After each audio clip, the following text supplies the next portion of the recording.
हरे कृष्ण। जय राधा माधव कुंज विहारी, जय राधा माधव कुंज विहारी, गोपी जन वल्लभा गिरिवरदारी, गोपी जन वल्लभा गिरिवरदारी, यशोदानंदना व्रज जन रंजना, यशोदानंदना व्रज जन रंजना, यमुना तीरा वनचारी, यमुना तीरा वनचारी, जय राधा माधव कुंज विहारी। हरे कृष्ण। नारायणं नमस्कृत्य नरं चैव नरोत्तमं, देवीं सरस्वतीं व्यासं ततो जयमुदीरयेत्। नष्टप्रायेष्वभद्रेषु नित्यं भागवत सेवया, भगवती उत्तमश्लोके भक्तिर्भवति नैष्टिकी। హరే కృష్ణ. సో ఈరోజు శ్రీమద్ భాగవతము క్లాస్కి ఇస్కాన్ శ్రీ శ్రీ రాధా గోవింద ఆలయము మంగళూరు కర్ణాటక తరపున మీ అందరికీ కూడా ఈరోజు ఈ క్లాస్కి స్వాగతం తెలియచేస్తూ ఉన్నాము. సో మనము శ్రీమద్ భాగవతము ఈ క్లాస్లో 3వ స్కందంలోని 16వ అధ్యాయమైనటువంటి ఆ వైకుంఠ ద్వారపాలకులైనటువంటి జయ విజయులు సనకాది మునుల చేత శపించబడుట అనేటువంటి ఈ 16వ అధ్యాయంలో ఉన్నాము. అందులో ఇప్పటి వరకు 25 శ్లోకాలను మనము చూడడం జరిగింది.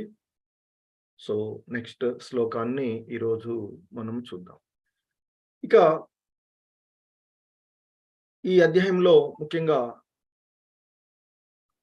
బ్రహ్మ యొక్క మానస పుత్రులైనటువంటి సనకాది మునులు ఆ భగవంతుని దర్శనార్థమై వైకుంఠ లోకానికి వారు యోగమాయ ద్వారా రావడము, వారు తన పరభేదం లేకుండా 6 ద్వారాలను దాటి 7వ ద్వారం దగ్గరికి రావడము, అక్కడ 2 ద్వారపాలకులు వారిని అడ్డగించడము. సో ఆ మునులు తమ ప్రభువు దర్శనార్థమై వచ్చినటువంటి వారికి ఆ దర్శనంకు, ఆ భగవంతుని దర్శనానికి కలిగినటువంటి ఆటంకం వలన వారు కొంత క్రోధానికి గురి కావడము. ఇక్కడ బ్రహ్మ చెప్తారు, వారు మునులు క్రోధ సర్పం చేత కాటు వేయబడినప్పటికీ అని వారు ఆ విధంగా ఈ లోకంలో అంటే వైకుంఠంలో మీరు ఉండవలసినటువంటి ప్రవర్తనకు భిన్నంగా ప్రవర్తిస్తున్నారు కనుక మీరు ఈ వైకుంఠ లోకంలో శుద్ధ సత్వగుణంతో నిండి ఉన్నటువంటి ఈ వైకుంఠ లోకంలో మీరు ఉండడానికి అర్హులు కారు అని శపించడం జరుగుతుంది. ఇక ఆ విషయం తెలుసుకున్నటువంటి నారాయణుడు స్వయంగా అక్కడికి రావడము. సో ఆ భగవంతుని దర్శనంతో నిరాకారులుగా ఉన్నటువంటి ఆ సనకాది మునులు పరమాత్మ తత్వాన్ని అర్థం చేసుకొని, సాకారమైనటువంటి ఆ భగవంతుడిని కూడా దర్శించుకొని, ఆ భగవంతుడి యొక్క మృదు మధురమైనటువంటి వాక్కులకు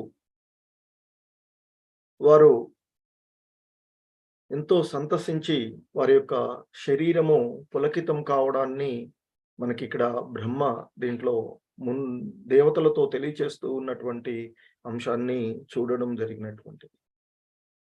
సో, అక్కడికొచ్చినటువంటి ఆ నారాయణుడు మునులతో అంటారు, నా సేవకులైనటువంటి ఈ ద్వారపాలకులు వారి ప్రభువు యొక్క మనస్సును తెలియక ఈ విధమైనటువంటి అపరాధము చేశారు. కాబట్టి వారు మీరు శపించిన విధంగానే ఈ వైకుంఠ లోకాన్ని వదిలి భౌతిక ప్రపంచంలోనికి వెళ్తారు. కానీ వారు తిరిగి త్వరగానే నా యొక్క ధామానికి తిరిగి వచ్చేటట్లుగా మీరు ఆ బహిష్కరణ కాలాన్ని త్వరితగా పూర్తి అయ్యేటట్లు చేసినట్లయితే అది మీరు నా ఎడ చూపేటటువంటి అనుగ్రహం అవుతుంది అంటూ ఆ నారాయణుడు, ఆ కృష్ణ భగవానుడు విష్ణు ఆయన వారితో చెప్పినటువంటి అంశాన్ని మనము ఇక్కడ ఆ తర్వాత బ్రహ్మ అంటాడు, ఇంకా కొనసాగిస్తాడు దేవతలతో చెప్తూ ఉన్నటువంటి అంశము. మునులు క్రోధ సర్పం చేత కాటువేయబడి ఆ ఇప్పటికీ కూడా అంటే వాళ్ళు ఆ విధంగా క్రోధానికి గురి అయినప్పటికీ కూడా భగవంతుడి యొక్క ఆ ప్రేమమయము తేజోమయము అయినటువంటి అలాగే ఎంతో భావాలతో కూడినటువంటి పరమ గంభీరమైనటువంటి అర్థాలను కలిగి ఉన్నటువంటి ఆ భగవంతుని యొక్క అర్థాలను ఆ మాటలకు అర్థాలను వారికి గ్రహింప శక్యం కాని అలవి కానటువంటి విధిగా ఉన్నాయి అనేటువంటి ఎంతో లోతుగా ఉన్నాయి అనేటువంటి అంశాన్ని బ్రహ్మ దేవతలతో చెప్పడము. అయినప్పటికీ కూడా ఆ నలుగురు మునులు భగవద్ దర్శనంతో అతి ప్రసన్నమై వారి యొక్క శరీరాలు పులకించి ఈ విధంగా భగవంతుడితో మాట్లాడుతూ ఉన్నారు అని చెప్తారు. అప్పుడు ఆ మునులు వారితో చెప్పినటువంటి విషయాలు చూసాం. పరమాధ్యక్షుడువు అయినటువంటి నీవు మేము ఏదో శుభం చేకూర్చున్నట్లుగా పలుకుచూ ఉన్నావు. మేము మరి నీకు ఏ విధమైనటువంటి అంటే మీ యొక్క అభిమతం ఏమిటో మేము తెలుసుకోలేకుండా ఉన్నాము. ఇంకా చెప్తారు వాళ్ళు, బ్రాహ్మణులకు వైష్ణవులకు నీవే దేవతలకు కూడా నీవే పరమ నిర్దేశకుడవు. సో ఇతరులకు బోధించడానికే నీవు ఈ విధంగా ప్రవర్తిస్తూ ఉన్నావు. ఎందుకంటే వాస్తవానికి బ్రాహ్మణులకే కాక దేవతలకు కూడా నీవే పూజనీయుడువు అంటూ అలాగే ఇంకా చెప్తారు వాళ్ళు, సమస్త జీవుల సనాతన ధర్మమునకు నీవే మూలము. అనేక అవతారాల ద్వారా నీవు సర్వదా ధర్మాన్ని రక్షిస్తూ ఉన్నావు. సో కాబట్టి ధర్మం యొక్క పరమ లక్ష్యము కూడా నీవే అంటూ ఆ భగవంతుణ్ణి ఇంకా వారు పొగుడుతూ ఆ విధంగా మాట్లాడుతూ ఇంకా అంటారు, నీ యొక్క చేతలు ఆ యోగుల సమస్త భౌతిక ఇచ్చలను వదిలే విధంగా ఆ భవసాకారాన్ని తరించుచున్నారు వారు. నీవే వారిని అనుగ్రహించడానికి సాధ్యమైనటువంటివి వాడవు అంటూ వారు ఇంకా చెప్తారు. మరి ఎవరి కోసమైతే ఈ భౌతిక ప్రపంచంలో అందరూ కూడా ఆమె అనుగ్రహం కోసం ఎదురు చూస్తూ ఉంటుంటారో అటువంటి లక్ష్మీమాత నీ యొక్క పాద దగ్గర నీ యొక్క పాద రజం కోసం ఆమె ఎదురు చూస్తూ ఉంటుంటుంది. అటువంటి మరి ప్రభు నీవు విశుద్ధ భక్తుల కర్మల ఎడ అమిత అనురాగాన్ని కలిగి ఉన్నావు. సో అంటూ వాళ్ళు ఇంకా ఆ భగవంతుణ్ణి ఎంతో పొగుడుతూ ఉన్నటువంటి ఆ అంశాలను చూస్తారు. ఇంకా చెప్తారు వారు, ఓ ప్రభు నీవు సాక్షాత్తు ధర్మస్వరూపుడవు కాబట్టి నీవు ఆ 3 యుగాలలోనూ అవతారాలు తీసుకుంటూ ఇక్కడ ఈ జీవులను ఉద్ధరించడానికి నీవు ఉన్నావు అని చెప్తూ అలాగే నీవు ద్విజోత్తముల యొక్క రక్షకుడవు. అంటే బ్రాహ్మణుల రక్షకుడు నీవు, వారిని పూజిస్తూ అంటే వారిని కీర్తిస్తూ మృదు మధురమైనటువంటి వాక్కులతో నీవు వారిని రక్షిస్తూ ఉంటావు. సో తద్వారానే ఆ పరమ మంగళకరమైనటువంటి పూజా విధానము ప్రామాణికంగా అంటే ఆ సామాన్య జనం చేత అనుసరించబడుతుంది అని. ఇక నీవు సమస్త సత్వగుణ నిధివై ఉన్నావు అనేటువంటిది మంగళకరమైనటువంటి విషయాలు, శుభకరమైనటువంటి విషయాలు నశించవలెనని నీవెప్పుడూ కోరుకోవు. అందుకే నీవు జనసామాన్యానికి లాభం కూర్చే విధంగా నీవు అవతారాలు తీసుకొని ఆ భక్తులను ఉద్ధరిస్తూ ఉంటావు. ఆ విధంగా చేస్తూ ఉన్నప్పటికీ నీ యొక్క తేజస్సు ఏమాత్రము తరిగిపోదు అని ఆ మునులు పలికినటువంటి విషయాలు. ఇంకా నిన్నటి చివరి శ్లోకంలో ఆయన వాళ్ళు అంటూ ఉంటారు, ఆ మునులు, హే భగవాన్, ఈ ఇరువురు ద్వారపాలకులు కు మరియు మాకు, ఎందుకంటే వారిని ఎలాగూ మేము శపించాము, అలాగే వారిని శపించడం ద్వారా మేము కూడా అపరాధం చేశాము. కాబట్టి ఆ ఇరువురు అమాయకులకు, అంటే ఇక్కడ వాళ్ళు తప్పు చేయలేదు అయినా మేము శాపం ఇచ్చాము అనేటువంటి విధంగా వారు పలికినటువంటి పలుకులు శ్రీల ప్రభుపాదుల వారు మనకు తెలియజేసినటువంటి. సో అందుకే వారు అంటారు, లాస్ట్ 25వ శ్లోకంలో వారు పలుకుతూ ఉన్నటువంటి అంశము, ఈ ఇరువురు అమాయకులు, అంటే వారు తప్పు చేసినటువంటి వారు కాదు. జయ విజయులు శపించడము అనేటువంటిది వారు చేసినటువంటి అపరాధంగా భావిస్తూ చెప్పినటువంటి పలుకులవి. ఇరువురు అపరాధులు, లేదా మాకు నీవు ఏ శిక్ష విధింపగోరినను దానిని మేము అంగీకరించెదము. ఎటువంటి షరతులు లేకుండా, ఎటువంటి కపటత్వం లేకుండా, కపటరహితంగా మేము దానిని అంగీకరిస్తాం. దోషరహితులైనటువంటి ఇరువురిని శపించితిమని మేము ఇప్పుడు తెలుసుకున్నాము అంటూ వారు చెప్పినటువంటి పలుకులు విని, ఇక భగవంతుడు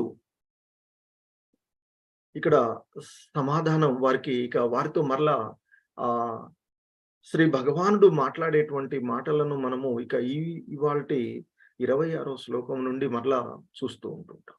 సో అది ఇంతవరకు సనకాది మునులు ఆ భగవంతునితో మాట్లాడినటువంటి, ఆ భగవంతుని కీర్తించినటువంటి విధానం, అంతకుముందు భక్తులను భగవంతుడు కీర్తించిన అవంతా విన్న తర్వాత శరీరం పులకితమైనటువంటి ఆ మునులు పలికినటువంటి పలుకులను ఇప్పటి వరకు మనం విన్నటువంటిది. సో ఇక ఈరోజు ఆ సాక్షాత్ భగవానుడు వారితో మాట్లాడుతూ ఉన్నటువంటి విషయాన్ని మనము ఇక్కడ చూడబోతూ ఉన్నటువంటిది. హరే కృష్ణ. సో దానికి శ్రీల ప్రభుపాదుల వారి యొక్క భాష్యంతో సహా మనము ఈరోజు ఆ భగవంతుడి యొక్క ఉద్దేశాన్ని మనము అవగాహనం చేసుకునేటువంటి విధంగా చూద్దాం. ఈ శ్లోకాలని అర్థం చేసుకోవడానికి ప్రయత్నం చేద్దాము. ముందుగా ఓం అజ్ఞానతిమిరాంధస్య జ్ఞానాంజనశలాకయా చక్షుర్మిలితం యేన తస్మై శ్రీ గురవే నమః. నమో ఓం విష్ణుపాదాయ కృష్ణప్రేష్టాయ భూతలే శ్రీమతే భక్తివేదాంత స్వామి ఇతి నామినే. నమస్తే సారస్వతీ దేవే గౌరవాణి ప్రచారిణే నిర్విశేష శూన్యవాది పాశ్చాత్య దేశతారిణి. हे कृष्णा करुणा सिंधो दीन बंधो जगत्पते गोपेश गोपिका कांत राधा कांत नमोस्तुते. जय श्री कृष्ण चैतन्य प्रभु नित्यानंद श्री अद्वैत गदाधर श्रीवासाधि गौर भक्त वृंद. हरे कृष्ण कृष्ण कृष्ण हरे हरे, हरे राम राम राम हरे हरे. हरे कृष्ण.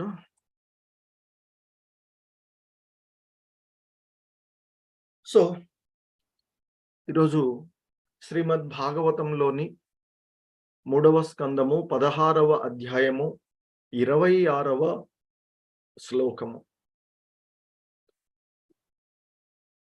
సో ఆ విధంగా ఆ సనకాది మునులు, సనకుడు, సనందనుడు, సనాతనుడు, సనత్ కుమారులు అనేటువంటి ఆ నలుగురు మునులు ఆ భగవంతుడిని వేడుకున్నారు. నీ యొక్క ద్వారపాలకులకు లేదా మాకు నీవు ఏ విధమైనటువంటి శిక్ష విధించినను దాన్ని, ఎందుకంటే వారి యొక్క స్థితిని, వాస్తవాన్ని అవగాహన చేసుకున్నటువంటి భక్తులుగా ఉన్నటువంటి యథార్థాన్ని దర్శించుకున్నారు. సో కాబట్టి మీరు ఏ విధమైనటువంటి శిక్షను వారికి మాకు విధించినా మేము దానిని కపట రహితముగా అంగీకరింతుము అని చెప్పడం జరిగినటువంటి అంశం.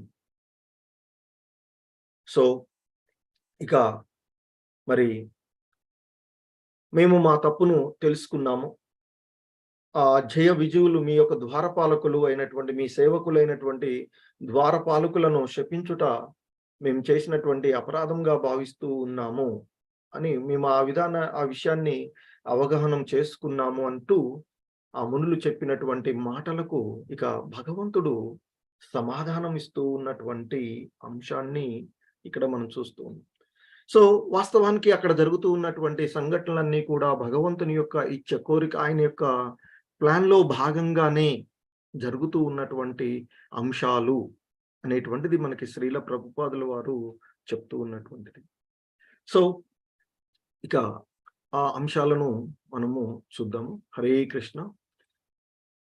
శ్రీ భగవానువాచ ఏతౌ సురతేరగతిం ప్రతిపద్య సద్యః సంరంభ సంభృత సమాధ్యనుబుద్ధ యోగౌ భూయ సకాశముపయాస్యత ఆశుయోవః శాపో మయైవ నిమితస్తద్వేత విప్రాహ. సో ఆ శ్రీకృష్ణ భగవానుడు, శ్రీ భగవాను ఉవాచ అంటే భగవానుడు ఆ మునులు పలికినటువంటి పలుకులకు, ఆ మాటలకు ఈ విధంగా ప్రత్యుత్తరం ఇచ్చెను అని చెప్తూ ఉన్నారు బ్రహ్మ. శ్రీ భగవాను ఉవాచ, ఆ భగవంతుడు ఆ మునులు ఇంతకు ముందు పలికినటువంటి ఆ పలుకులకు, ఆ మాటలకు, వారు మాట్లాడినటువంటి ఆ మాటలకు ఆయన సమాధానం ఇస్తూ ఉన్నారట. ఏతౌ సురేతరగతిం ప్రతిపద్య సద్యః. సో ఏతౌ అంటే ఈ ఇరువురు ద్వారపాలకులు, నా యొక్క సేవకులైనటువంటి, నా ద్వారపాలకులు అయినటువంటి ఈ జయ విజయులు. ఇక్కడ ఏతౌ అంటే ఈ ఇరువురు ద్వారపాలకులు. సురేతర అంటే సురేతర, సుర అంటే దేవతలు కదా, కానీ దేవతలు కానటువంటి వాళ్ళు దానవులు. ఇక్కడ సుర ఇతర అంటే దానవుల, గతిం అంటే గర్భమున, ప్రతిపద్య పొంది. హరే కృష్ణ.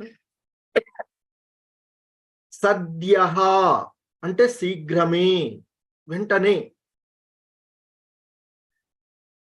సురంభ సంభృత సమాధ్యనుబద్ధ యోగౌ.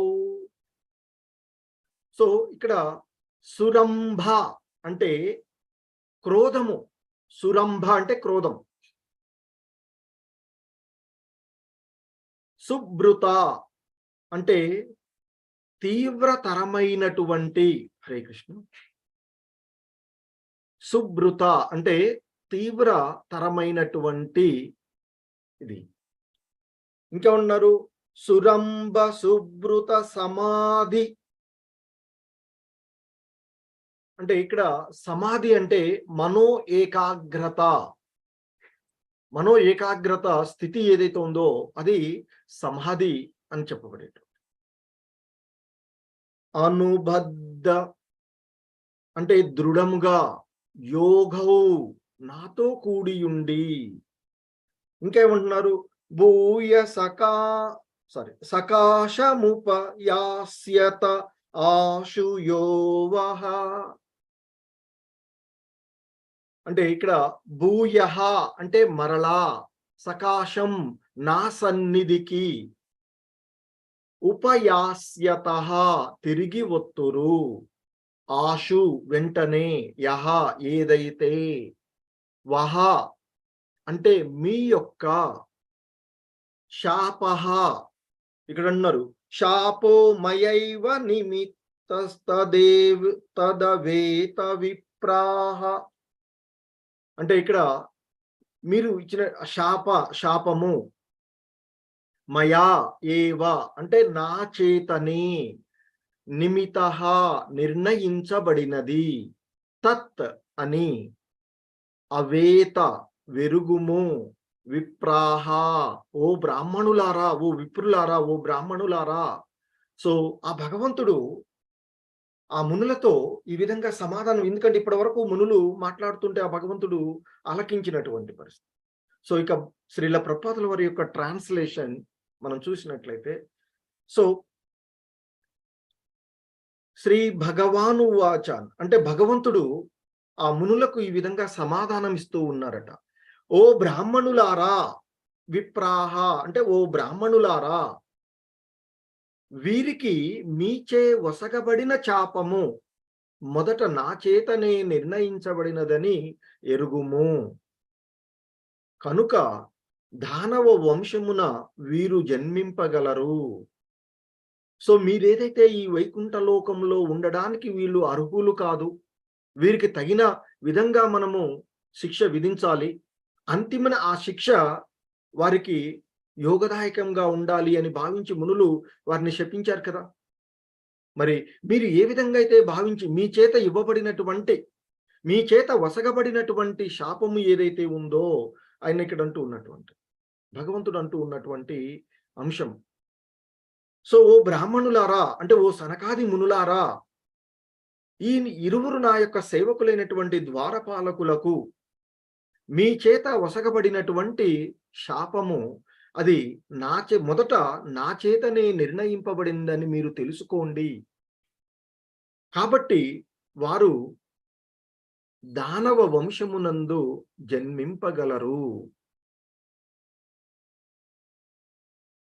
ఎందుకంటే ఇక్కడ ఆ సుర స్వభావాలు కోల్పోయినారు అని మీరు భావించి శపించారు కదా. సో కాబట్టి వారు అసురులుగా అంటే దానవ వంశంలో వారు జన్మిస్తారు అంటూ ఇంకా అంటున్నాడు. కానీ క్రోధముచే తీవ్రతరమైన ఏకాగ్రత ద్వారా వీరు ఆలోచనయందు నాతోనే దృఢంగా కలిసియుండి, ఎందుకంటే మిమ్మల్ని వారు వేడుకున్నారు, ఆ యొక్క భక్తులైనటువంటి మిమ్మల్ని మేము ఆ భౌతిక ప్రపంచానికి వెళ్ళినప్పుడు విస్మృతి అక్కడ స్వభావం, అది ఆ భౌతిక లోకంలో స్వభావం. మరి ఆ స్వభావాన్ని మేము పొందకుండా, విస్మృతి మాకు రాకుండా ఉండే విధంగా మమ్మల్ని అనుగ్రహించండి అని వేడుకున్నారు కదా. సో అది నెరవేరే విధంగా, కాకపోతే అది విరోధ భావంతో, క్రోధము చేత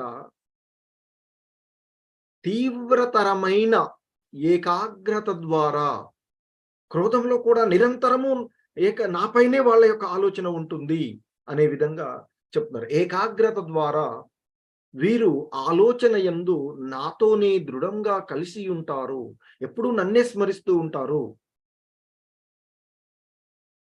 శీఘ్రమే నా సన్నిధికి తిరిగి వత్తురు, ఎందుకంటే వారు నిరంతరము నా ధ్యాసలోనే ఉంటారు కనుక తిరిగి తొందరగానే నా యొక్క ఈ దివ్యధామానికి నాతో ఉండే విధంగా వారు తిరిగి వస్తారు అంటూ ఆ మునులతో దేవాది దేవుడైనటువంటి శ్రీకృష్ణ భగవానుడు పలికినటువంటి పలుకులను బ్రహ్మ దేవతలతో చెప్తూ ఉన్నాడు.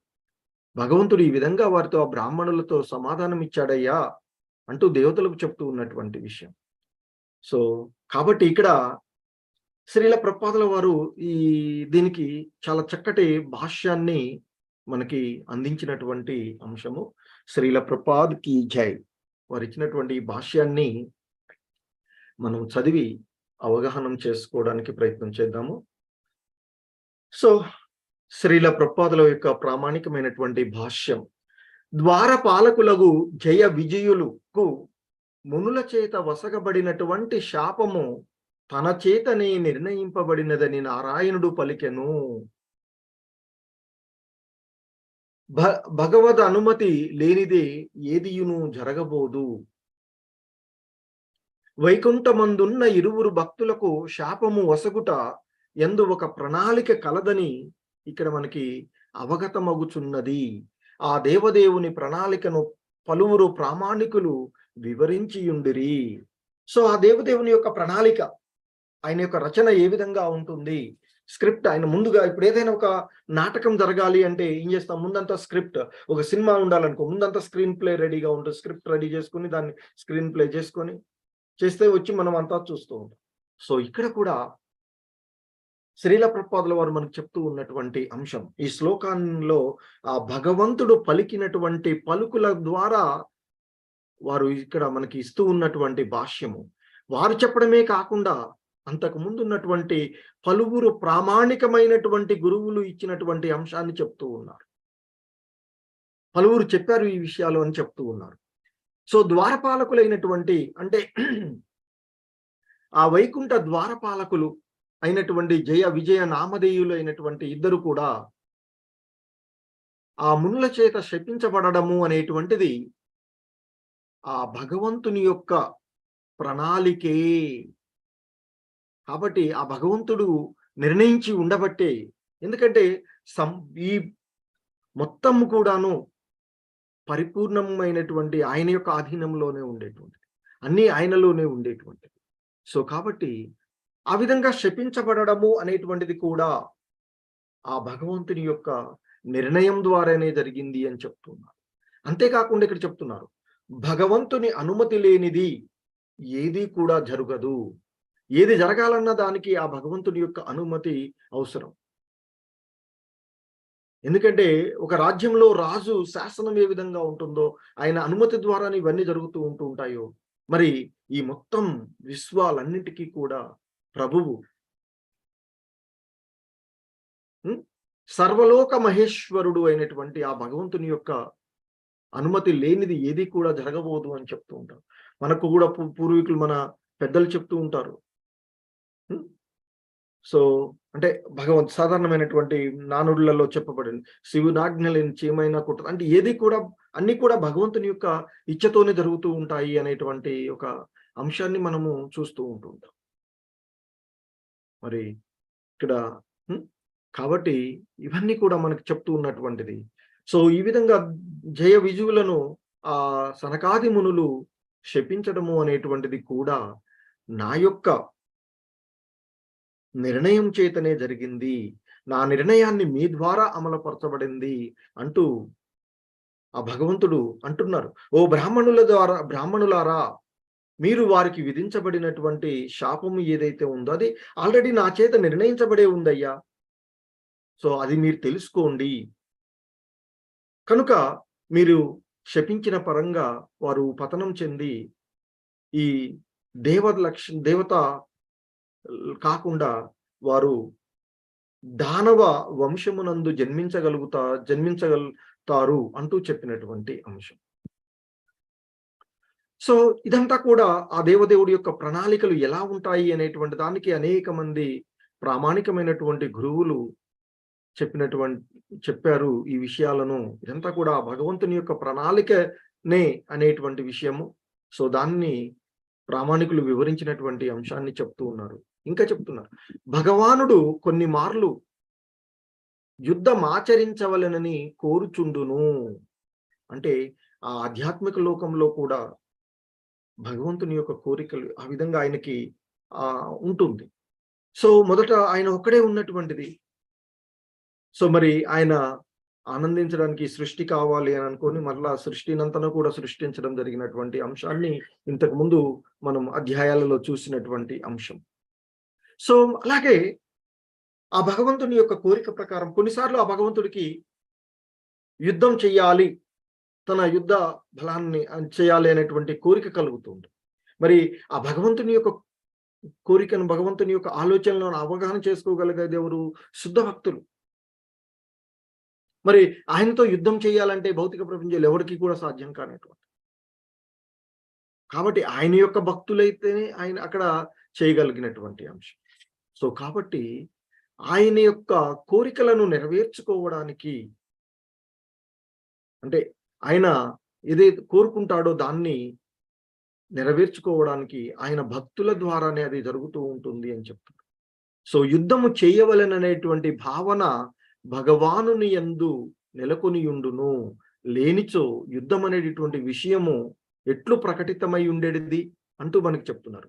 సో యుద్ధము అనేటువంటి, అంటే ఇక్కడ యుద్ధము అనేటువంటిది భగవంతుడిలో ఉంటేనే ఇక్కడ ఉంటుంది. భగవంతుడిలో లేనిదేది ఇక్కడ ఉండదు. సో కాబట్టి ఇక్కడ శ్రీల ప్రభుపాదుల వారు చెప్తున్నారు, యుద్ధము చేయవలెననే భావన భగవానుని యందు నెలకొని ఉన్నది. కాబట్టే ఇది ఈ విధంగా జరుగుతూ ఉంది. లేకపోయినట్లయితే యుద్ధం అనేటువంటి విషయం ఎట్లు అసలు ఉంటుంది అనేటువంటి విషయాన్ని ఇక్కడ చెప్తున్నారు. దేవదేవుడే సమస్తమునకు మూలము. ఆ దేవాది దేవుడైనటువంటి కృష్ణ భగవానుడే సమస్తానికి మూలము కనుక క్రోధము పోరాటము అనునవియును ఆతని యందే కలవు. సో భగవద్గీతలో కూడా భగవంతుడు చెప్తాడు, ఈ సృష్టిలో మంచైనా చెడైనా అన్నీ నాలోనే ఉన్నవి అనేటువంటి భావన మనకి భగవంతుడు భగవద్గీతలో చెప్పింది.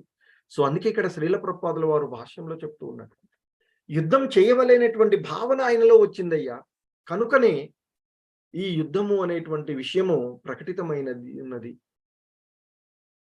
సో దేవదేవుడే, ఆ దేవాది దేవుడే సమస్తమునకు మూలము కనుక క్రోధమైన పోరాటమైన ఇవన్నీ కూడా ఆయనలో ఉండేటువంటివే.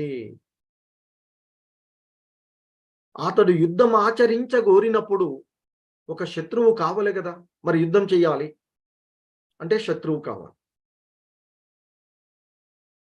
మిత్రుడితో యుద్ధం చేయం కదా, వైరం కావాలి యుద్ధం చెయ్యాలంటే. సో కాబట్టి మరి ఆ భగవానుడి యొక్క కోరిక ప్రకారంగా యుద్ధము జరగాలి అంటే, యుద్ధము ఆచరించాలి అని ఆయన కోరుకున్నప్పుడు మరి ఆ యుద్ధం చేయడానికి ఒక శత్రువు కావాలి అని చెప్తూ ఉన్నారు శ్రీల ప్రభుపాదులు. మరి వైకుంఠంలో చూస్తే అందరూ కూడా నిరంతరము వారు విమానాలలో ప్రయాణించుకుంటూ ఎంతో సుందరమైనటువంటి ఆభరణాలు ధరించి ఎంతో అంటే ఎంతో ప్రామాణికంగా అలంకరించబడినటువంటి విమానాల్లో ప్రయాణించుకుంటూ కూడా భగవంతుణ్ణి కీర్తిస్తూ ఉంటారు. వనాలు కూడా భగవంతుణ్ణి కీర్తిస్తూ ఉన్నాయి. అక్కడ ఉన్నటువంటి పశుపక్షాదులన్నీ కూడా భగవంతుణ్ణి కీర్తిస్తూ ఉన్నాయి. అక్కడ ఉన్నటువంటి లక్ష్మీ గణాలందరూ కూడా భగవంతుణ్ణి కీర్తిస్తూ ఉన్నారు. అక్కడ ఎటువంటి దుమ్ము ధూళి లేకపోయినా కానీ చలవరాతి గోడలన్నిటినీ కూడా వారు భగవంతుని ప్రీత్యర్థమై శుభ్రం చేస్తూ ఉన్నట్లు ఉంటారు. మరి ఆ వైకుంఠంలో ప్రతి ఒక్కరూ కూడా ఆయన యొక్క సేవ యందే సంపూర్ణంగా లగ్నమై ఉన్నందున మరి అచ్చట శత్రువు ఉండబోడు కదా. వైకుంఠంలో ద్వారా ఇంతకుముందు సనకాది మునులు పలికింది కూడా అదే కదా. సంశయము రావడము అంటే ఆ భగవంతుడికి ఏదో కలుగుతుంది అనేటువంటి సంశయం రావడం కూడా ఇక్కడ తప్పేని కదా మునులు భావించింది. అదే ఇక్కడ చెప్తున్నారు శ్రీల ప్రభుపాదులు. ఆ వైకుంఠమునందు ప్రతి ఒక్కరూ కూడా ఆయన యొక్క సేవకులే. ఆయన యందు పూర్ణంగా లగ్నమై ఉన్నందువల్ల అక్కడ శత్రువే ఉండబోడు. ఈ విషయాన్ని సనకాది మునులు కూడా చెప్పారు. ఇక్కడ శత్రువులు ఎవరుంటారు, ఎందుకు మీరు మమ్మల్ని అడ్డుగించారు అనేటువంటి భావంతోనే కదా వారిని శపించింది, ఆ ద్వారపాలకులు అడ్డుకున్నందుకు. సో కాబట్టి ఇక్కడ చెప్తున్నా, కాబట్టి ఒక శత్రువును ఎదుక్కోవాలి, కానీ ఆ శత్రువు వైకుంఠంలో ఉండేటువంటి అవకాశం లేదు. కాబట్టి ఏం కావాలి, ఆయనతో యుద్ధం చేయగలిగేటువంటి వాళ్ళు ఆ వైకుంఠం నుండి భూలోకానికి రావాలి. సో ఆ ప్లాన్ ఏదైతే ఉందో ఇది ఆయన యొక్క ఆ భగవంతుడి యొక్క ప్లాన్ ప్రకారమే జరుగుతూ ఉన్నది అనేటువంటి అంశాన్ని ఇక్కడ మనకి శ్రీల ప్రభుపాదుల వారు ఎంతో చక్కగా తెలియచేస్తూ ఉన్నటువంటి అంశం. అందుకే అంటున్నారు, దేవదేవుడే సమస్తమునకు మూలము కనుక క్రోధము పోరాటము అనునవి ఆయన యందే కలవు. ఆయన యుద్ధం కోరినప్పుడు ఒక శత్రువు కావాలి కనుక ఆ వైకుంఠమునందు ప్రతి ఒక్కరూ కూడా ఆయన యొక్క సేవకులే. సేవకులు అంటే ఎటువంటి సేవకులు, ఏదో చేసి తాత్కాలికంగా చెప్పాడు ఉన్నప్పుడు చేసి మళ్ళీ చూస్తూ ఉంటాం మనం బయట. యజమాని ఉన్నప్పుడు ఏదో వినమ్రతతో ఉంటూ ఉంటారు. ఆయన పోగానే అట్లా ఇట్లా అని. బట్ అక్కడ ఉండేవాళ్ళు అలాంటిది ఏదీ లేదు. శుద్ధ సత్వగుణంలో ఉన్నటువంటి వారు కదా! మరి అటువంటి శుద్ధ సత్వగుణంలో అంటే ఇక్కడ అందుకే చెప్తున్నారు.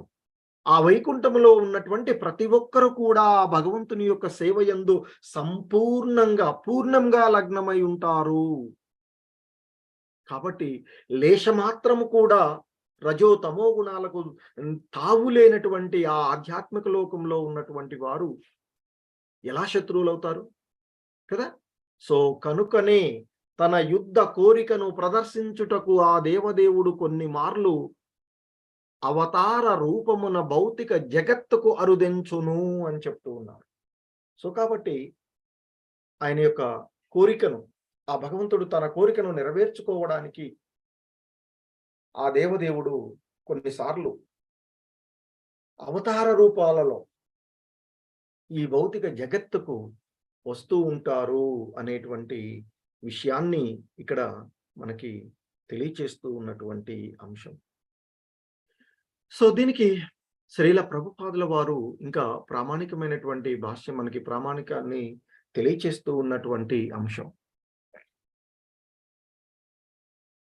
భక్తులను రక్షించుటకు, భక్తరహితులను నశింపచేయుటకు శ్రీకృష్ణ భగవానుడు అవతరించునని భగవద్గీత యందు 4వ అధ్యాయం 8వ శ్లోకం నందు తెలుపబడినది కదా!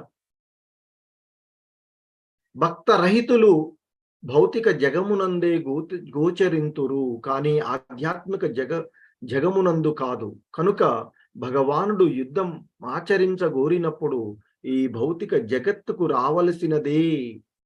కానీ మరి ఆ దేవదేవునితో పోరాడగలిగే వారు ఎవరు?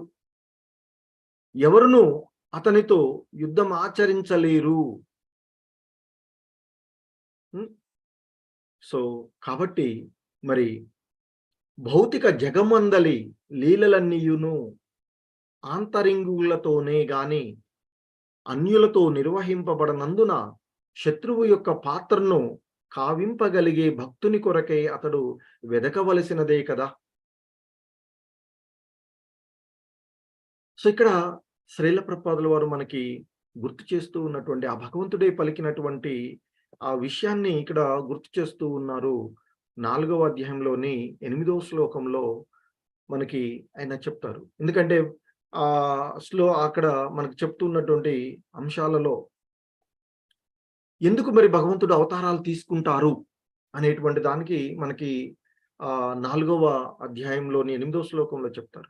పరిత్రాణాయ సాధూనాం వినాశాయ చ దుష్కృతాం ధర్మ సంస్థాపనార్థాయ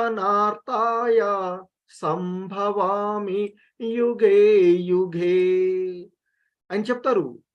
సజ్జనులను రక్షించడానికి, దుష్టజనులను శిక్షించడానికి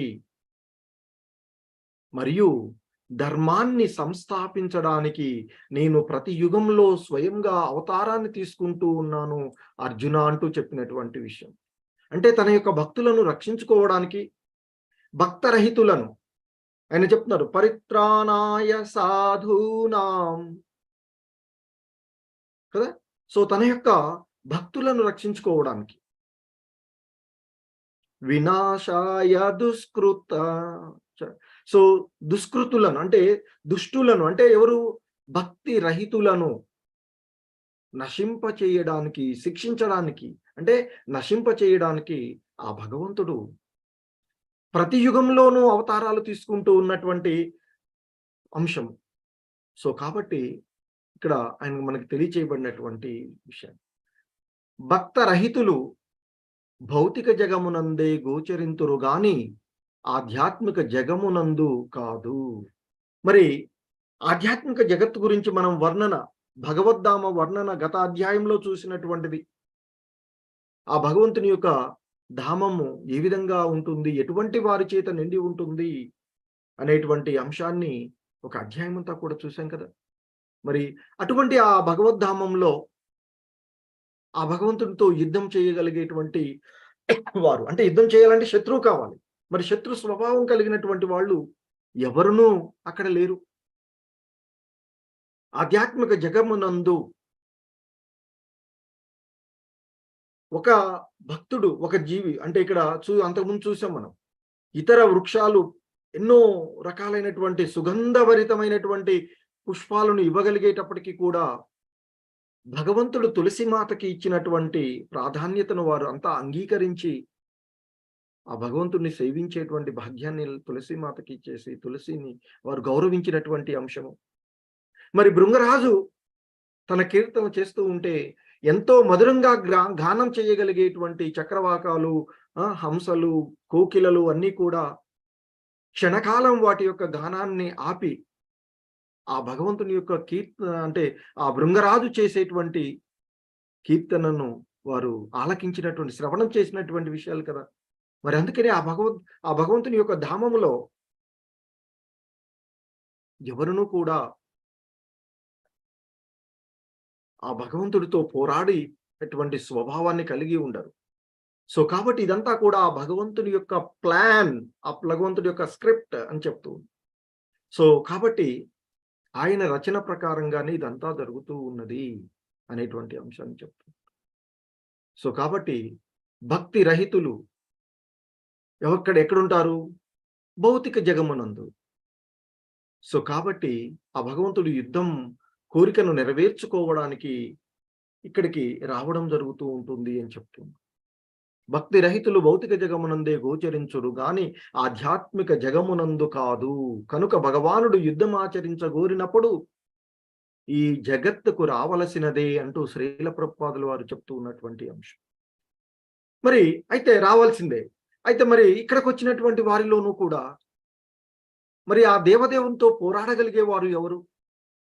ఇంతకుముందు కూడా పలుమార్లు భగవద్గీతలో కానీ ఇక్కడ భాగవతంలో కానీ ఋషులు కానీ దేవతలు కానీ ఈవెన్ బ్రహ్మ లాంటి వాళ్ళు కూడా కీర్తించినటువంటి అంశం ఏంటి? ఆ దేవాది దేవుడైనటువంటి విష్ణు భగవానుడు, కృష్ణ భగవానుని కంటే ఉన్నతులు కానీ ఆయనకు సమానులు కానీ ఎవ్వరూ లేరు అనేటువంటి విషయం అన్ని శాస్త్రాలలోనూ అందరి ప్రామాణికమైనటువంటి యోగుల చేత, దేవతల చేత, గురువుల అందరి చేత కూడా కీర్తించబడినటువంటిది. మరి కాబట్టి ఆ దేవదేవునితో పోరాడగలిగే వారెవరు? ఎవరు ఆయనతో యుద్ధం ఆచరింపలేరు. ఎవరు కూడా ఆయనతో పోరాడగలిగేటువంటి సమర్థతను కలిగి ఉన్నటువంటి వారు లేరు కదా అనేటువంటిది ఇక్కడ చాలా స్పష్టంగా మనకు చెప్తున్నారు. ఆ దేవదేవునితో పోరగలిగే వారు ఎవరు? ఎవరునూ అతనితో యుద్ధం ఆచరింపలేరు. మరి భౌతిక జగమందలి లీలలన్నీయును ఆంతరింగుకులతోనే గాని అన్యులతో నిర్వహింపబడనందున శత్రువు యొక్క పాత్రను పోషణము గావింపగలిగే భక్తుని కొరకే అతడు వెదకవలసినదే కదా. ఆ భగవంతుడు అనుకోవాల్సింది తన భక్తుల్నే కదా పంపాల్సింది. భగవద్గీతలో కూడా మనకి ఆ భగవంతుడు కృష్ణ భగవానుడు అర్జున్తో చెప్తూ ఉంటుంటారు. ఎందుకంటే కృష్ణ భగవానుడు అర్జునుడితో తెలియచేసినటువంటి అంశము ఏంటంటే ఆయన చెప్తారు, ఓ అర్జున, నేను ఈ దివ్య జ్ఞానం ఏదైతే ఉందో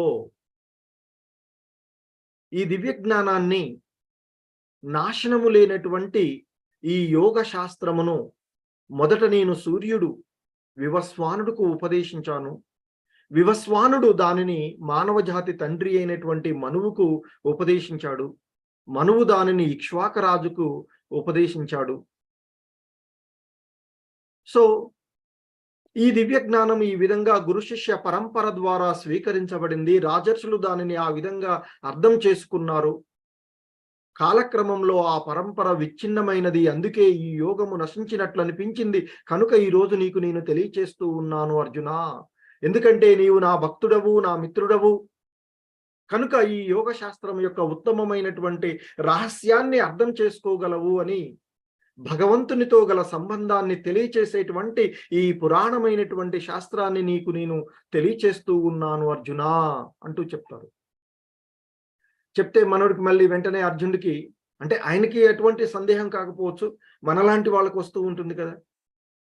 మరి సూర్యుడేమో సృష్టి ప్రారంభంలోనే ఉన్నాడు, నీవేమో ఇప్పుడు నాతో పాటు ద్వాపర యుగంలో ఉన్నావు. మరి ద్వాపర యుగంలో ఉన్నటువంటి నీవు ఎప్పుడో సృష్టి ప్రారంభంలో నే సూర్యుడికి, ఎందుకంటే సూర్యుడి ద్వారానే కదా మిగతా లోకాలన్నిటికీ కూడా వెలుతురు అందించబడేటువంటిది, జ్ఞానం. సో కాబట్టి మొదట ఆయన్ని సూర్యుడిని ఎన్నుకున్నాను, సూర్యుడికి నేను తెలియచేశాను. ఆ సూర్యుడేమో దానిని మనువుకు తెలియజేస్తే మనువు ఇక్ష్వాకుడుకు తెలియచేశాడు. ఆ విధంగా గురు శిష్య పరంపర ద్వారా ఆ జ్ఞానం అందించబడిందయ్యా. కానీ ఈరోజు ఈ ద్వాపర యుగం అంతంకి వచ్చేటువంటి కలియుగ ప్రారంభానికి వచ్చే సమయానికి ఆ యోగము నశించినట్లు అనిపించింది. అందుకే తిరిగి మళ్ళీ దాన్ని నేను, అందుకే భగవద్గీతలో కూడా తిరిగి ధర్మాన్ని సంస్థాపించడానికి నేను అవతారాలు తీసుకుంటున్నానని చెప్పారు కదా. సో కాబట్టి మళ్ళీ నీ ద్వారా, నీవు నా యొక్క భక్తుడవు, మిత్రుడవు కనుక నీ ద్వారా నేను ఈ యోగ శాస్త్రాన్ని, పురాతనమైన శాస్త్రాన్ని, భగవంతునితో సంబంధం ఉన్నటువంటి ఈ శాస్త్రాన్ని నీకు నేను తెలియచేస్తున్నాను అంటూ చెప్పారు మనకి 4వ అధ్యాయంలో ప్రారంభంలోనే. అప్పుడు అర్జునుడు వెంటనే, మరి ఓ కృష్ణ కరెక్టే నువ్వు అంటున్నావు అంటే ఇక్కడ ఇద్దరు, అందుకే ఆయన గురువుగా స్వీకరించాడు కృష్ణుడిని. అలా గురువు కాకుండా ఇద్దరు కూడా భావబామర్దులాగాను స్నేహితుల్లాగా ఉంటే మనోడు ఏమనేవాడు అర్జునుడు, ఏ కృష్ణ ఊరుకోవా, ఏమో చెప్తున్నావు నాకు, నేను వింటున్నాను కదా అని కదా. మన ఇద్దరం ఏమో ఇప్పుడే ఉంటిమి, నువ్వేమో ఎప్పుడో చెప్పినావు అంటున్నావు కదా, ఎట్లా సాధ్యమవుతుందా అనేవాడు. కానీ మరి శిష్యుడిగా ఉన్నాడు కదా. కానీ అందుకే అన్నాడు, ఓ కృష్ణ, మరి సూర్యుడేమో నీకంటే పూర్వుడు, మనమిద్దరమేమో ఇప్పుడే వచ్చాము, మరి దీన్ని నేను ఏ విధంగా అర్థం చేసుకోవాలయ్యా అన్నాడు తప్ప డౌట్ ఎక్స్ప్రెస్ చేసి, నిన్ను ఎట్లా నాకు అర్థం కావట్లేదు అన్నాడు. అది ఒక ఉత్తమమైనటువంటి శిష్యుడి యొక్క లక్షణం. సో దీన్ని నేను ఏ విధంగా అర్థం చేసుకోవాలయ్యా అని అడిగాడు అది కృష్ణుడిని. అప్పుడు కృష్ణుడు అన్నాడు, ఓ అర్జున, చెప్తారు, నీవు ఈ భౌతిక జగమున పలుమార్లు అవతరించి ఉంటిమి. అంటే ఇక్కడ అర్థం చేసుకోవాల్సింది, శ్రీల ప్రభుపాదులు వారు చెప్తున్నట్లుగా ఆయన ఎప్పుడు కూడా ఆయన యొక్క భక్తులతోనే, ఆయన యొక్క ఆంతరంగికులతోనే, ఆయన యొక్క సహపార్షకులతోనే వస్తూ ఉంటాడు అనేటువంటి విషయం అర్థం చేసుకోవాల్సింది. ఓ అర్జున, నేను ఈ భౌతిక జగమున పలుమార్లు అవతరించి ఉంటిమి, అవి నీవు మర్చిపోతివి గాని నాకవన్నీ కూడా జ్ఞాపకము ఉన్నాయి అని ఆ కృష్ణ భగవానుడు అర్జునుడితో పలికినటువంటి పలుకులను మనకిక్కడ శ్రీల ప్రభుపాదులు వారు గుర్తు చేస్తూ ఉన్నటువంటి అంశము. ఎందుకంటే ఆయన అక్కడ చెప్పినటువంటి విషయం, ఆయన అంటాడు, బహుని మే వ్యతీతాని జన్మాని తవ చార్జున తాన్యహం వేద సర్వాణి నత్వం వేత్త పరంతప అంటాడు కదా. ఓ పరంతప, నీకు నాకు పలు జన్మలు గడిచినవి, నీవేమో వాటిని మర్చిపోయావు, నేనేమో అవన్నీ గుర్తు ఉన్నాయి. ఎందుకంటే అది మనకి భగవంతుడికి మధ్య ఉండేటువంటి తేడా. భగవంతుడు ఆయన యొక్క యోగమాయ ద్వారా వస్తూ ఉంటారు, మిగతావన్నీ కూడా మహామాయ ద్వారా జరుగుతూ ఉండేటువంటి. సో కాబట్టి కృష్ణ భగవానుడు అర్జునుతో పలికినటువంటి పలుకులను ఇక్కడ భగవద్గీత అందులో వచ్చినటువంటి వాటిని మనకి గుర్తు చేస్తూ ఉన్నారు. ఆ విధంగా భౌతిక జగమందు తనతో యుద్ధమాచరించుటకు భగవానుని చేత జయ విజయులు వెన్నుకోబడిరి. ఆ కారణముననే ఋషులు దేవదేవుని చూడ అరుదెంచుట యాదృచ్ఛికంగా ద్వారపాలకులు శపించబడుట జరిగిపోయినది అంటూ ఇక్కడ చెప్తూ ఉన్నటువంటి అంశం. సరే, శ్రీల ప్రభుపాదుల వారు మనకు చెప్తున్నారు, ఆ భగవంతుని యొక్క ప్లాన్ ఇదంతా కూడాను, ఆ భగవంతుని యొక్క ప్లాన్లోని భాగంగానే, ఆయన యొక్క ఏర్పాటులోని భాగంగానే ఈ విధంగా జరిగింది. మరి ఈ విధంగా ఈ భౌతిక జగంలో ఆయనతో యుద్ధం చెయ్యాలి అంటే మరి ఎవరు కావాలి అనేటువంటి దానికి కూడా భగవంతుడే ఆ జయ విజయులను ఎన్నుకున్నారు అనేటువంటి విషయాన్ని చెప్తూ ఉన్నారు. ఆ విధంగా భౌతిక జగమునందు తనతో యుద్ధమాచరించుటకు భగవానుని చేతనే జయ విజయులు ఎన్నుకోబడిరి. కాబట్టి ఆ కారణం చేతనే ఋషులు, ఆ సనకాది మునులు ఆ దేవదేవుణ్ణి చూడటానికి అక్కడికి వచ్చుట, యాదృచ్ఛికంగానే యాక్సిడెంటల్ గా ద్వారపాలకులు వారి చేత శపించబడుట జరిగిపోయినది. తద్వారా ఆ భగవంతుని యొక్క కోరిక నెరవేరుతుంది. అక్కడికి వాళ్ళు భూలోకానికి వెళ్ళి, ఎందుకంటే శత్రువులు అనేది భూలోకంలోనే, ఇక్కడ అంటే సరే భౌతిక ప్రపంచంలోనే జరిగేటువంటిది. సో కాబట్టి ఆ సత్వ రజో తమో గుణాలతో ఉండేటువంటి ఈ భౌతిక ప్రపంచంలోనికి భగవంతుని విస్మరణ అనే స్వభావము ఉన్నటువంటి ఆ భౌతిక ప్రపంచంలోనికి, కామ క్రోధ లోభాలు ఉండేటువంటి ఆ భౌతిక ప్రపంచంలోనికి ఆ భగవంతుని యొక్క భక్తులు పంపబడ్డారు, పంపే విధంగా ఏర్పాటు చేయబడింది అనేటువంటి విషయాన్ని ఇక్కడ చెప్తూ ఉన్నటువంటి. సో కాబట్టి ఆ దేవదేవుని చూడడానికి వారు రావడము, యాదృచ్ఛికంగా ద్వారపాలకులు శపించబడుట జరిగిపోయినది అని చెప్తూ ఉన్నారు. వారిని భౌతిక జగమునకు కొంత సమయమునకై, శాశ్వతంగా కాదు. ఎందుకంటే ఆ భగవంతుడు ఇప్పుడు ఒక నాటకం వేస్తూ ఉన్నాం అనుకో, జీవితాంతం నాటకం వేస్తామా? ఏదో ఒకసారి జరుగుతూ ఉంటుంటుంది నాటకాలు కదా. సో కాబట్టి ఒక పాత్ర ఏదో నాటకంలో పోషించే పాత్ర కొద్దిసేపే ఉంటూ ఉంటుంది. సో ఇక్కడ కూడా శాశ్వతం కాదు అని చెప్తున్నారు. వారిని భౌతిక జగమునకు కొంత సమయమునకై పంపుట భగవానుడి యొక్క కోరికయే అది అని చెప్తున్నారు. సో ఆ భౌతిక జగానికి పంపడం అనేది కొంత సమయమే, ఎక్కువ సమయం కాదు. అందుకే సనకాది మునులను ఆ జయ విజయులు కూడా కోరుకున్నటువంటిది. సో భగవంతుడి కోరిక కూడా అదే. భగవంతుడు వారిని అడిగాడు కదా సనకాది మునులను, వారికి శిక్ష స్వల్పకాలం, మీరు వేసినటువంటి శిక్ష ఓకే, మీరు విధించారు మిమ్మల్ని అడ్డగించినందుకు, కాబట్టి నా మనసు అంటే ఇక్కడ వారు నా యొక్క సేవకులు చేసినటువంటి అపరాధానికి వారు శిక్ష అనుభవించవలసిందే.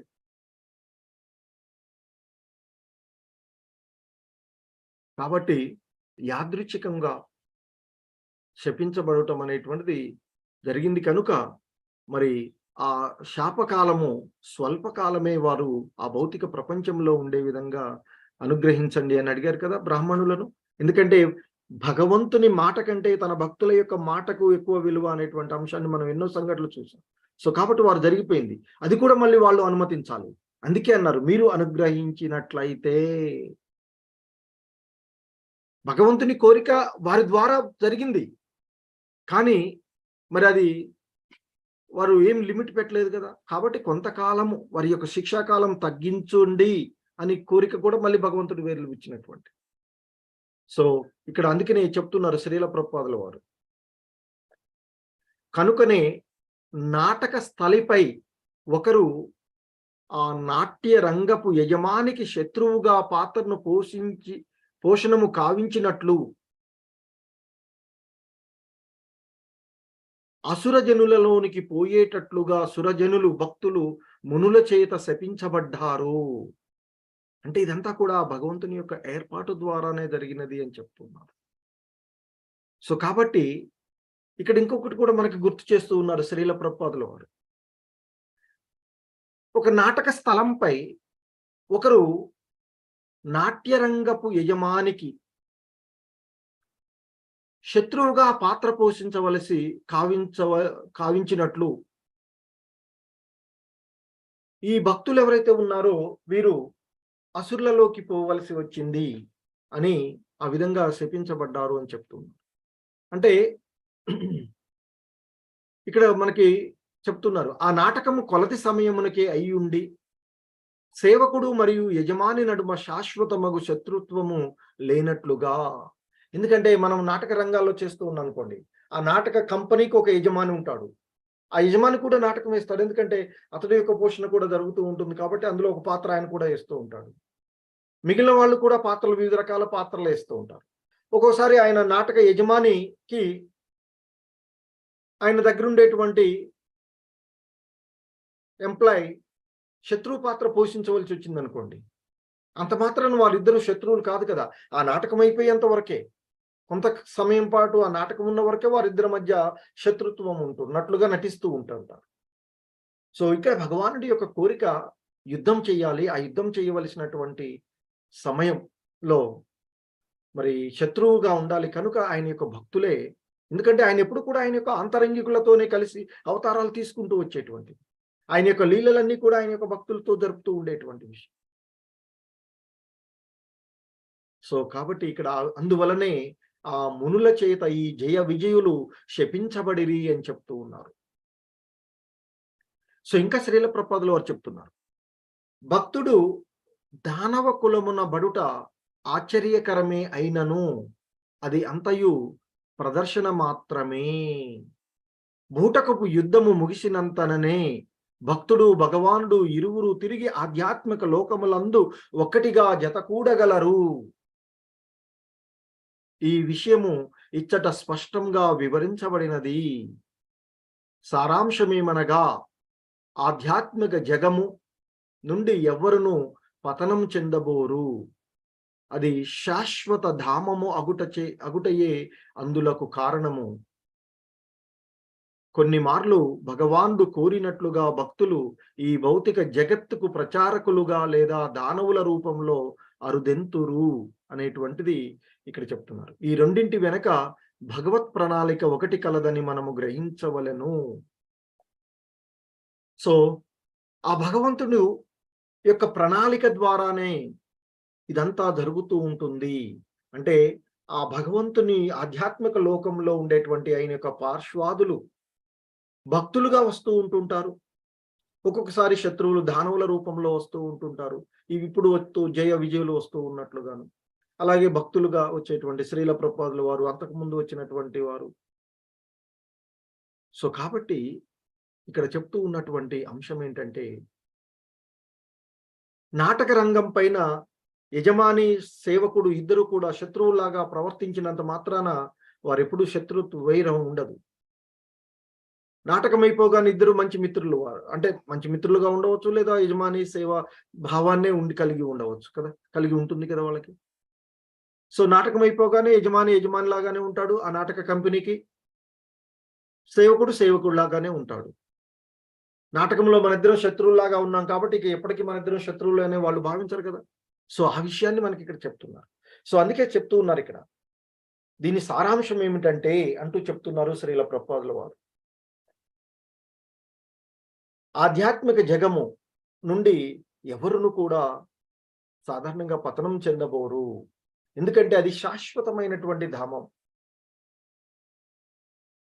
ఇక్కడ కూడా మనం చూస్తాం, పౌర సంబంధ శాఖ, పౌర నిరోధక శాఖ, అంటే ఇదేదైతే ఉంటుందో నేర నిరోధక శాఖ. మరి మనం ఎప్పుడు నేర నిరోధక శాఖలోకి పోవాలని అనుకుంటామా? జైలుకు పోవాలనుకుంటామా? తప్పు చేసి కూడా పోవద్దు అనుకుంటుంటాం కదా. మరి అలాగే ఆ శాశ్వత ధామంలోనే ఉండాలి అని అనుకుంటారు అందరూ. సో జై విజయులు కూడా కోరుకుంది అదే, మళ్ళీ తిరిగి త్వరగానే వచ్చే విధంగా మమ్మల్ని అనుగ్రహించి, లేదా భగవంతుడు అడిగాడు అది. సో వారేమో ఆ భగవంతుడిని స్మరించే విధంగానే ఉండాలి మాకని కోరుకున్నారు కదా. సో కాబట్టి అందుకే ఇక్కడ చెప్తున్నారు శ్రీల ప్రభుపాదుల వారు, కొన్నిసార్లు భగవంతుని యొక్క కోరిక మేరకు ఆయన యొక్క భక్తులు, ఆయన యొక్క నిత్య సహపార్శ్వదులు ఈ భౌతిక జగత్తుకు ప్రచారకులుగానో లేదా దానవుల రూపంలోనో వస్తూ ఉంటుంటారు. ఈ రెండు ఏదైనా కానీ ఈ రెండింటికి కూడా ప్రణాళిక ఆ భగవంతుడిదే ఉంది అని మనము తెలుసుకోవాలి అని చెప్తూ ఉంటారు. సో ఇంకా మనకి ఇక్కడ శ్రీల ప్రభుపాదుల వారు మరొక అంశాన్ని ఇక్కడ మనకి తెలియచేస్తూ ఉన్నటువంటి అంశం, ఉదాహరణకు బుద్ధుడు అవతారమే అయినను భగవానుడు లేడు అని చెప్తున్నారు. అనుచు అంటే ఇక్కడ ఆయన భగవంతుని యొక్క అవతారమే, కానీ ఆయన ఇక్కడికి వచ్చినప్పుడు ఏం చేశారు? భగవానుడు లేడు అనుచు నాస్తికత్వాన్ని ప్రచారం చేశారు వారు. సో శ్రీమద్ భాగవతంలో మనకి వివరించినట్లుగా వాస్తవమునకు దాని వెనుక ఒక ప్రణాళిక గలదు అంటూ చెప్తూ ఉన్నారు. సో శ్రీల ప్రభుపాదుల వారు వాస్తవానికి ఇక్కడ అంత మనకి వేరే దగ్గర చెప్తూ ఉంటారు. శ్రీల ప్రభుపాదుల వారు చెప్తున్నారు, బుద్ధుడు భగవంతుని యొక్క అవతారమే, అది శాస్త్రాల్లో కూడా చెప్పబడినటువంటి అంశం. కానీ ఆయన అవతారం తీసుకునేటువంటి ఆ సమయంలో భక్తి పేరుతో, శాస్త్రాల పేరుతో జీవహింస పెచ్చుమీరిపోయినటువంటి సమయం. మరి ఆ జీవహింసని ఆపాలి అంటే అప్పుడు నాస్తికత్వాన్ని చెప్పాలి. అస్తిత్వాన్ని చెప్తే వినేటువంటి ఎవరు లేరు ఆ రోజులు. ఇక ఎందుకంటే దాన్ని ఆ శాస్త్రాల్లో ఉన్నటువంటి ఆ తత్వాలని, ఆ విషయాలని, వేదాలలో ఉన్నటువంటి అంశాలనే ఆధారంగా చేసుకొని ఆ రోజుల్లో ఆ భక్తి పేరుతో జీవహింస పెచ్చుమీరిపోయినటువంటిది. కాబట్టి ఏం చేయాలి మరి అప్పుడు? బాబు వీడి శాస్త్రాలు నమ్మండ్రా బాబు, శాస్త్రాల్లో ఆ విధంగా ఉన్న దాన్ని ప్రకారం చేయకండి అంటే ఎవరు వినరు కదా. సో నిన్న అంతకుముందు కూడా చేసుకున్నాం. ఎప్పుడు కూడా ప్రామాణికులు, మార్గదర్శకులు ఎలా ఉండాలంటే ఆచరణాత్మకంగా ఉండాలి. సో కాబట్టి ఏం చేశాడు బుద్ధుడు? నేను ఆ శాస్త్రాలను నమ్మను, వేదాలనే నేను తోసిపుచ్చుతున్నాను. భగవానుడే లేడు. భగవానుడు ఉన్నాయంటే మళ్ళీ శాస్త్రాలు ఆయన నుంచి వచ్చినాయి కదా, శాస్త్రాలు ఉన్నాయి కదా, శాస్త్రాలు చెప్తున్నాయి కదా అని అంటారు కదా. సో కాబట్టి భగవానుడే లేడు, కాబట్టి మీరు శాస్త్రాలని నమ్మవలసిన పని లేదు, మీరు జీవహింస ఆపాలి అని ప్రచారం చేసినటువంటి అవతారం. ఎందుకంటే అప్పుడు ఉన్నటువంటి పరిస్థితులలో అలా చెప్పకపోతే ఎవరు కూడా ఫాలో అవ్వరు. సో కాబట్టి నాస్తికత్వాన్ని ఆయన అప్పుడు వచ్చి భగవంతుడే వచ్చి ప్రచారం చేయవలసినటువంటి సందర్భం. మళ్ళీ ఏమవుతుంది తర్వాత? ఆ నాస్తికత్వం పెరిగిపోతూ ఉన్నటువంటి పరిస్థితులలో మరి మళ్ళా శంకరాచార్యుల రూపంలో వచ్చేసి పరతత్వాన్ని, అంటే శాస్త్రాలకు కొంత ఇచ్చేసే విధంగా శాస్త్రాల ప్రకారంగా పరతత్వాన్ని బోధించినటువంటిది. ఎందుకంటే మళ్ళీ ఒక్కసారి వచ్చి భగవానుడు లేడు అని చెప్పేసి మళ్ళీ భగవానుడు ఉన్నాడు అనేటువంటి దానికి మళ్ళీ చేసుకొస్తే కష్టమవుతుంది కదా. సో శాస్త్ర ప్రమాణాల ప్రకారంగా నెక్స్ట్ మళ్ళీ అంటే బ్రహ్మవాదాన్ని ప్రచారం చేసినటువంటి నిరాకార విధానాన్ని చేసింది. ఆ తర్వాత చైతన్య మహాప్రభువులు సాకార రూపాలని ప్రచారం చేశారు. సో అది భగవంతుని యొక్క ఏర్పాటు, భగవంతుని యొక్క ప్రణాళిక ప్రకారమే జరుగుతూ ఉన్నది అనేటువంటి విషయాన్ని మనము అవగాహనం చేసుకోవలసినటువంటి అంశము. ఇది శ్రీల ప్రభుపాదుల వారి యొక్క ప్రామాణికమైనటువంటి భాష్యము ఈ శ్లోకానికి ఇవ్వబడినటువంటి. సో ఎంతో ఇంపార్టెంట్ అయినటువంటి భాష్యము భగవంతుడు ఇచ్చినటువంటి, భగవంతుడు యొక్క దానికి శ్రీల ప్రభుపాదుల వారు ఇచ్చినటువంటి భాష్యాన్ని మనము ఇక్కడ చూడడం జరిగింది. హరే కృష్ణ.